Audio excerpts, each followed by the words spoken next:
শীতকালের একটা বিশেষত্ব আছে যেটা হচ্ছে শীতকালে কিন্তু মানুষ প্রচুর পরিমাণে পিঠাপুলি খেয়ে থাকে।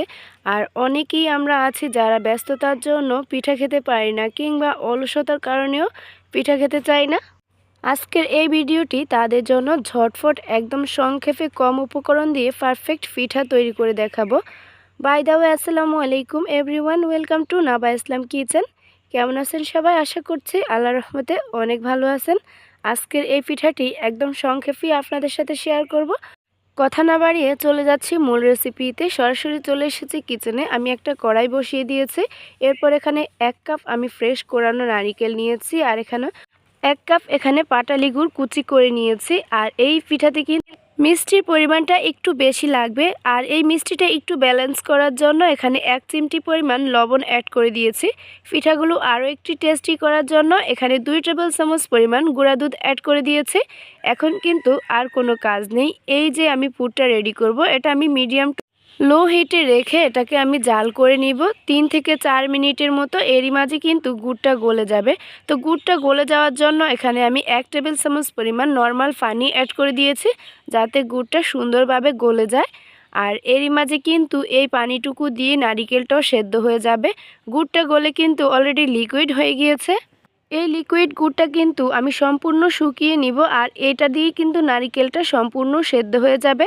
চুলার আঁচটা কোনোভাবেই বাড়ানো যাবে না, মিডিয়াম টু লো হিটে রেখেই এই কাজটি করতে হবে। আর অনবরত এটা নেড়ে যেতে হবে, নয়তো তলানিতে লেগে যাওয়ার সম্ভাবনা থাকতে পারে।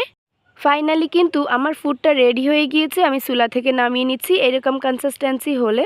তো একই চুলাতে আবারও বসিয়ে দিচ্ছি এখানে বড় একটা পাতিল, আর এখানে আমি 1 কাপ পরিমাণ পানি অ্যাড করে দিয়েছি। এখানে হাফ চা চামচের মতো নর্মাল লবণ অ্যাড করে দিয়েছে। লবণটা দিয়ে আমি ঢেকে রান্না করে নিচ্ছি 3 থেকে 4 মিনিট। এরই মাঝে কিন্তু পানিটা সম্পূর্ণ বলক তুলে গিয়েছে। আর এখন আমি অ্যাড করে দিয়েছি 2 কাপ পরিমাণ চালের গুঁড়া। অবশ্যই কিন্তু এখানে আতপ চালের গুঁড়া নিতে হবে। আমি 1 কাপ পানির জন্য এখানে আমি 2 কাপের মতো অ্যাড করে দিয়েছি। আর চুলার আঁচটা একদম লোতে রেখে আমি মিডিয়াম কনসিস্টেন্সির একটা ডো তৈরি করে নিব, যেরকম আমরা রুটির আটা তৈরি করি। এই ডোয়ের আটাটা কিন্তু সম্পূর্ণ সেদ্ধ করে নিতে হবে, আর চুলার আঁচটা অবশ্যই লোতে রেখে এটা কাজটি করতে হবে, নয়তো হাই করলে নিচে পুড়ে যাওয়ার সম্ভাবনা থাকতে পারে। তো দেখতে পাচ্ছেন এখন কিন্তু আমি চুলার আঁচটা অফ করে দিয়েছি। এই ডোয়ের কনসিস্টেন্সিটা কেমন আছে আপনাদেরকে হাত দিয়ে একটু দেখিয়ে দিচ্ছি। অনেকটাই সফট আছে। এটা ঠান্ডা হয়ে যাওয়ার পর কিন্তু কিছুটা শক্ত হয়ে যাবে। এটা কুসুম গরম থাকা অবস্থায় হাতে সামান্য অয়েল ব্রাশ করে নিয়েছি। এরপর কিন্তু আমি ডোটা ভালো করে মথে নিচ্ছি, যাতে এটা একটু সফট কোয়ালিটির হয়। 3 থেকে 4 মিনিটের মতো এভাবেই আমি ভালো করে ময়াম দিয়ে নিচ্ছি, যাতে এটা একদম লাম্পস ফ্রি একটা ব্যাটার হয়। আপনারা দেখতেই পাচ্ছেন আমি কীরকম করে নিয়েছি, একদম কোনো রকম এটা ফাটা কোনো রকম নেই। এবার আমি ডোটা ঢেকে রাখছি, আর ঢেকেই কিন্তু এই কাজটি করতে হবে, নয়তো উপরের লেয়ারটা ড্রাই হয়ে যাবে। এখন আমি যেই রকম আমরা রুটি করে নিই সেরকমই কিন্তু আমি এখানে লিচি কেটে নিয়েছি, আর হাত দিয়ে কিন্তু এটা বাটির মতো করে শেপ দিয়ে নিচ্ছি। আপনারা ভিডিওতে খেয়াল করেছেন নিশ্চয়ই আমি কিভাবে কাজটি করছি। আর এখন যে পুরটি তৈরি করে রেখেছিলাম সেটা আমি দিয়ে দিচ্ছি।